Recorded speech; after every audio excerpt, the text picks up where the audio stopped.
प्रभु यीशु मसीह के जीवित और अद्भुत नाम में आज हम आपका स्वागत करते हैं। आज हम नए सेशन में एक अलग वचन को लेकर आए हैं। हम वचन पढ़ते हैं ज़्यादा समय न लेते हुए, और मैं आज आपका ज़्यादा समय नहीं लूँगा। मैं सिर्फ 5 मिनट से 10 मिनट लूँगा। वचन है शमूएल अध्याय 1 वचन 12 से। जब वह यहोवा के सामने ऐसी प्रार्थना कर रही थी, तब एली उसके मुंह की ओर ताक रहा था। कौन? परमेश्वर का याजक एली उसकी मुंह की ओर ताक रहा था। यानी कि हन्ना जब प्रार्थना कर रही थी तो वह उसकी मुंह की ओर ताक रहा था। आखिर हन्ना क्या प्रार्थना कर रहे थे? अगर हमें पढ़ते हैं तो 11वें वचन में पढ़ते हैं ऊपर, और उसने यह मन्नत मानी, हे यहोवा, हे यहोवा, हे सेनाओं के यहोवा, यदि तू अपनी दासी के दुख पर सचमुच दृष्टि करे और मेरी सुधि ले और अपनी दासी को भूल न जाए और अपनी दासी को पुत्र दे, तो मैं उसे उसके जीवन भर के लिए यहोवा को अर्पण करूंगी और उसके सिर पर छुरा फिरने ना पाएगा। हालेलुया। तो यहाँ पर एक मन्नत मानी और उस मन्नत को पूरा भी करने के लिए तैयार रहे। हालेलुया। अगर हम ये मन्नत मानी क्यों, आखिर क्या परेशानी थी, आखिर क्या दुख था उसके, तो वचन 9 और 10 पढ़ते हैं। तब शीलो में खाने और पीने के बाद हन्ना उठी और यहोवा के मंदिर के चौखट के बाजू के पास एली याजक कुर्सी पर बैठा हुआ था। वह मन में व्याकुल होकर यहोवा से प्रार्थना करने और बिलख कर रोने लगी। हालेलुया। आज हमारा जो सेशन है वो ये है कि जब हम प्रार्थना करते हैं तो जो किसी वस्तु के लिए प्रार्थना करते हैं या किसी काम के लिए प्रार्थना करते हैं तो हम क्यों करते हैं, कैसे प्रार्थना करते हैं? क्या हम जब प्रार्थना करते हैं तो हमारा मन इधर उधर जाता रहता है? परमेश्वर चाहता है कि अब अपने प्राण को लेकर मेरे सामने आए, अपने प्राण को अपने पश्चाताप के साथ मेरे सामने आए, एक बलि करते हुए मेरे सामने आए। एक बलि काट दिया वो नहीं, परंतु परमेश्वर चाहता है कि आपका मन परमेश्वर सामने आए। पुराने जमाने में जब हम किसी के पाप को क्षमा करने के लिए बलि करते थे तो लहू छिड़का जाता था।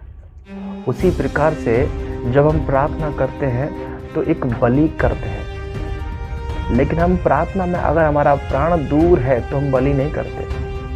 अगर हमारा प्राण दूर है, हम प्रार्थना यहाँ कर रहे हैं लेकिन हमारा मन इधर उधर घूम रहा है, तो हम बलि नहीं कर पा रहे। यानी कि हम अपने पापों की पश्चाताप नहीं कर पा रहे। हम अपने मन को परमेश्वर से दूर रखते हैं।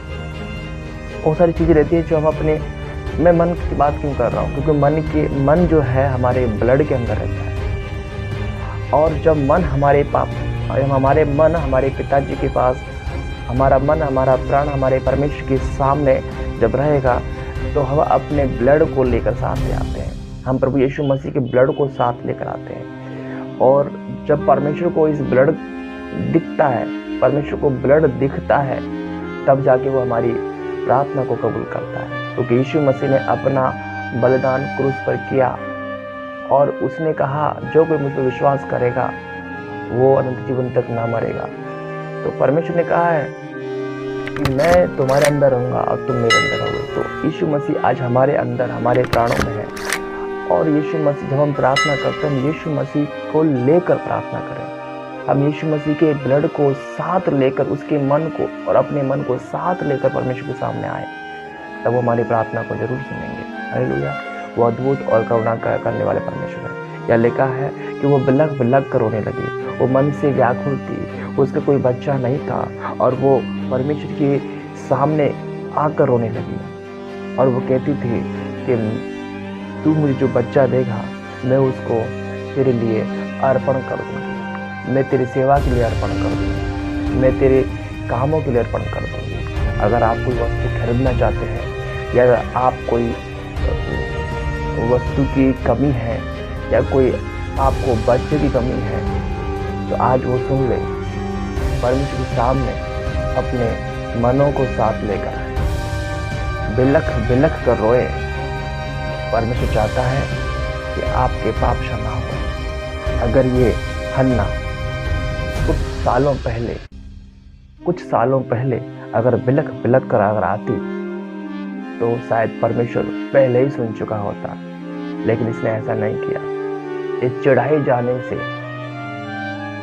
इसको चढ़ाया जाता था, तब जाके ये दुखी हुई और इसने परमेश्वर सामने अपने आप को प्रकट रूप में रखा। प्रकट रूप में रोज ही रखती होगी क्योंकि वो विश्वासी थी, परंतु अपने आप को प्रकट रूप में रखा। हालेलुया।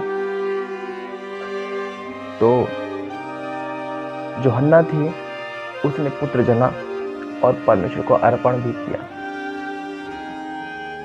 आज इस सेशन को यहीं पर ही खत्म करते हैं और आज मैं कुछ पूछना चाहता हूं प्रश्न में।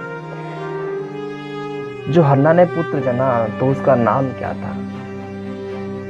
उसने किसको परमेश्वर भवन में अर्पण किया था? परमेश्वर के कामों के लिए, परमेश्वर के महिमा के लिए उसने किसको परमेश्वर के भवन में रख दिया था? क्या नाम था? कौन था वो? आप कमेंट में मुझे बता सकते हैं। हालेलुया। तो आज के सेशन को यही खत्म करते हैं और आने वाली वीडियो और आने वाले समय में हम फिर से दोबारा आपके सामने आएंगे। चैनल को सब्सक्राइब करें और बेल आइकन घंटी भी दबाएं, शेयर करें ताकि सभी लोग विश्वास में बने रहें और इसे कमेंट करके बताएं कि आखिर कौन था वो व्यक्ति जिसको हन्ना ने अर्पण के लिए परमेश्वर भवन में रख दिया है। हालेलुया। तो सभी को जय मसीह की। हालेलुया। सभी को परमेश्वर के नाम में आशीष।